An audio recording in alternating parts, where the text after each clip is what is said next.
Here we are again, back on the Main Street Randyland YouTube channel. Yay! And another great story about the stuff from Randy's collection. I mean, I really have the good stuff, you know. Why? Because I had the passion over the years and the dedication, the forward-all to save these things when I guess most people just didn't care. But I cared, so I've got them, and I've been preserving them for a long time. And you know, it goes back. People talk about all my collecting of amusement games and artifacts from amusement parks. Well, because I love going to amusement parks. And of course, I grew up on the Jersey Shore, so we went to the Jersey Shore amusement parks all the time. Grew up a little kid, you name it. Coney Island, Seaside, Point Pleasant, Asbury Park, Atlantic City, Wildwood, we did them all. We also started going to Walt Disney World in Florida. And that became a really special destination for us. I say us being me, my mom, my sister, my dad, the family of four. The first time we went to Walt Disney World was in the spring of 1972. Little did I know that this was going to be a life-changing trip. So we went like anybody else. I mean, it was the beginning because the park opened in October 1st of 1971, and here we are in the spring of 72, so the park was really pretty young. They only had 2 hotels to stay at on property at Walt Disney World. You could stay out in Kissimmee, which was a far way away and all that stuff, but we were going, you know, my mom had no idea where we were going to, so she was looking through the brochures, and she selected we were going to stay at the Contemporary Resort Hotel right there at Walt Disney World in Florida. So we arrived on the airplane. Back then I actually flew, don't fly anymore. So we arrived at the Orlando International Airport, which at that time probably wasn't an international airport, and it was a very small airport. Took the bus that was available for people to go to Walt Disney World, drove in, and we arrived, and as you're driving through the grass, which was largely undeveloped at that point, down the roadways, which was even on Disney property and undeveloped, eventually you came to a point where towering over the trees was this giant A-frame building made of concrete, and it was the Contemporary Resort Hotel. It was amazing, like came up out of nowhere. 15 stories high. A-frame structure, instead of 2 towers like this, the towers are built at a slant with a connection crossover, you know, for the different hotel rooms and different, you know, lobbies on the lower levels. But the inside area of the Contemporary, which is an A-frame, is all open. So when you stood in the center of the Contemporary on the 4th floor, and you looked up at the hotel rooms, it was like a Grand Canyon that you were standing in, but obviously reverse. Grand Canyon would get wider going like this, but it would go up with taper going up. And it was magnificent because the rooms just went up and you were dwarfed by standing on the 4th floor. Now, the hotel rooms for the guests actually started on the 5th floor, but only on the one side because the monorail station drove right through the Contemporary. The monorails did. They stopped at the station, which was the 5th floor on the one side of the building. So the hotel rooms for the other side started with the 5th floor. Then they went up 6, 7, 8, 9, 10, 11, 12, and it stopped. They don't have a 13th floor. And then the 14th floor was actually a level for suites, which did not have that A-frame look to it because it went across the top. And then on the top was the Top of the World restaurant on the 5th floor, which was kind of a nightclub type setup with a bar atmosphere and, you know, very ritzy dining. And they had headliners come every week or so and stay and do their shows. But the Grand Canyon Concourse was quite magnificent. With the monorail going right through the building, it created a very unique atmosphere. And it had a very festive atmosphere. Everything there was orange and yellow and silver and like a mosaic look of like New Mexico.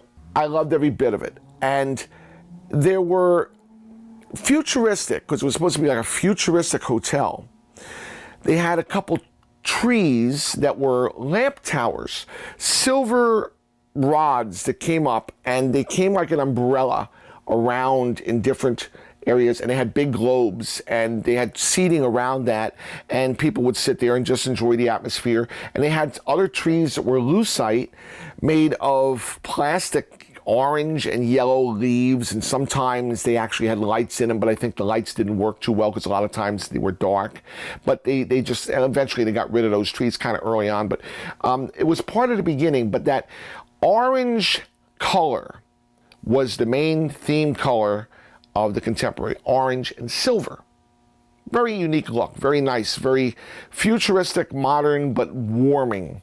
And as you looked up the hallways, lining the hotel room hallways every so many feet were orange and silver light fixtures that defined the hotel room hallways as you go up. And they just brought the atmosphere to the Contemporary. When you looked up, you could not miss anything but those orange and silver hallway lights, which were visible not only from the hallways as you walked to your room, but also from anywhere in the Grand Canyon Concourse. When we first stayed there, our very first room was 4624. 10th floor, first two numbers, 4 plus 6 is 10. 24 was the last room on the bay side going to the north. So if you went out the exit for the stairwell that would be outside in case of emergency, you could actually look across and see the Magic Kingdom in the distance. There was no Space Mountain at that time. You saw the castle and the lights of Main Street, and quite a beautiful sight. Well, the Contemporary became our home away from home. We went every year after that, and we only stayed at the Contemporary. That was our room. When I started working there in the mid-'80s, they went through a rejuvenation of the Contemporary, refurbishing the hotel. And beyond refurbishing, they were changing the theme. Couldn't believe that. The festive atmosphere that they had in the hotel was being turned into an upscale, more snobby, with a turned up nose, little snobby type of atmosphere. Instead of the mariachi band playing and the trumpet echoing throughout, they had the grand piano guy playing the piano, classical music tinkling away down on the 4th floor, which you could not hear as well anywhere, but it was just a totally different atmosphere. Yes, the building was the same, but suddenly they took out all those orange and silver light fixtures that lined the hallways, and they replaced it with a gold light bar with a fluorescent light tube facing the guest side where they would be walking to the rooms. So from the Grand Canyon Concourse side, you saw these gold strips going down the hallways. I mean, look, anything you do that is done tastefully and nice is going to be nice, but it wasn't the same. It wasn't the same festive look that the Contemporary had. And it really hurt me. I'm not a person who likes change. I like things to be the same. When I go to a place, I'm going there because I have memories there and I want to see it that way. So yes, tomorrow's memories are made today. They can make new memories for other people, and I get that, I understand that, and things change. But I don't like when things change. I want to save those things. And by being a cast member at Walt Disney World at that time, sometimes you got the availability to save things that normally you wouldn't ever have the chance to do. Well, I got a chance, and I took that chance to acquire, through purchase, some of those gold and silver light fixtures from the Contemporary that used to line the guest rooms. And they were being sold over at a place called Property Control, which was near the cast parking lot for the Magic Kingdom, and they would sell excess surplus things that they had from the Magic Kingdom, things that they didn't need to destroy and crush because it was signature pieces such as a Mickey Mouse head from a costume that they wouldn't want anybody to have, and they'd crush it. The light fixtures, they didn't really symbolize anything in their view that they needed to destroy, so they were being sold. I got there early, and I bought all they had. And then I would go back the next day to see if they got some more. And I bought all they had. To the best of my knowledge, I have all of the surviving ones. One is not enough, can't have two. I got them all. All that were available, I got. Now, it's not to say somebody didn't get one someplace else. That's possible. I don't know. Maybe they got it before I got there, intercepted it before it made its way to property control. Things like that happen. But the vast majority, and to my knowledge, I've never seen another one, I've got all those gold and silver light fixtures for the Contemporary. And they're very special to me. And when I first came down to Wildwood, I used them on my ceiling at the Big Top Carnival of Fun multi-level extravaganza and amusement arcade museum. I lined them up and I had them on my rafters up in the high ceiling going across, and I made them flash with different sequences to give my place, life. But I kind of knew where they were more so than anybody else knew, because they were special mostly to me. But when you know where things are from, they're even more special to everyone else too. And this is why I'm telling you the stories. I had them piled up in my house in Florida. I'd have to walk through a maze of stacks of these light fixtures going all the way up to the ceiling.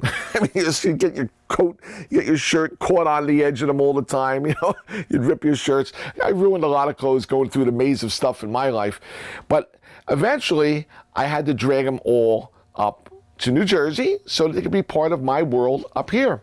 When I first got them, they were all stacked in my Chrysler LeBaron station wagon, dragging them home every day, loading them in, stacking them up. My mom, she was like, no, not more of these things. But, they kind of indulged me and let me do them. And they were stacked in her bedroom, and they were stacked in the kitchen, and they were stacked in the dining room, and they were stacked under the fascination machines. Yes, I had tables in Florida. They were stacked in my bedroom. They were stacked everywhere. The garage was full. You couldn't pull a car in that garage for 30 years. So now they're over here at Randyland, and they've made their way to my ceiling. And here they are. You can see them going all the way down the line, the beautiful silver and orange contemporary light fixtures that once designated the hallways of the Contemporary Resort. How wonderful they are. Such memories for me every time I see them. Oh, look, here's a picture. Oh. This is a picture from the Contemporary Resort back in the day. We're standing at the Grand Canyon Concourse. You can see the beautiful mosaic they have on the elevator shaft. But here's all the guest rooms going all up. And here's all the orange and silver lights right at the edge of the rooms lining up. And they're mine. They're mine. It's almost like having the Contemporary and taking it home with you. And one of the reasons they changed them was they run on incandescent light bulbs. They use 25-watt light bulbs. Well, that's a lot of 25-watt light bulbs. And I guess somebody, one of these bean counters, decided to calculate the amperage and the wattage on the electrical pole that they're pulling on all these lights in the Contemporary Resort Hotel. So when they replaced it with strips of fluorescent, it had to have been far less electrical consumption, and their electric bill had to be far less, even though they have their own electric facility. Somehow or another, somewhere in the corporate world, they're calculating how much usage they're using, and it's costing them to generate the power, and they figured, it just wasn't worth doing it. This was before there were LED lights or anything here. But I have incandescent bulbs in it, and I switched them to 11-watt bulbs. I could reach one here. Yeah, I switched it to your standard amusement park 11-watt bulb instead of 25s, and I have gold ones in the gold fixture, but they can be just as well white. And I fested it up a little bit. I have some red bulbs here and there and whatnot, but the 25-watt bulbs, it's not necessary when you have that many fixtures, at least not in my application.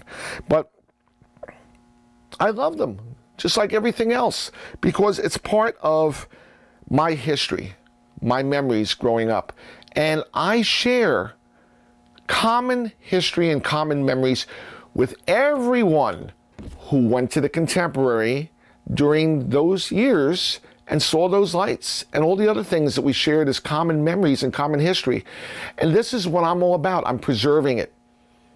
Where would those lights be if I hadn't saved those lights? Well, a lot of them would have been sold to different people that would put one or two in their, rec room at their house who worked at Disney. But you'd never see them. Here they are.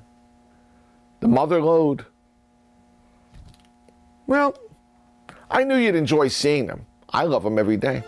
See you next time, guys.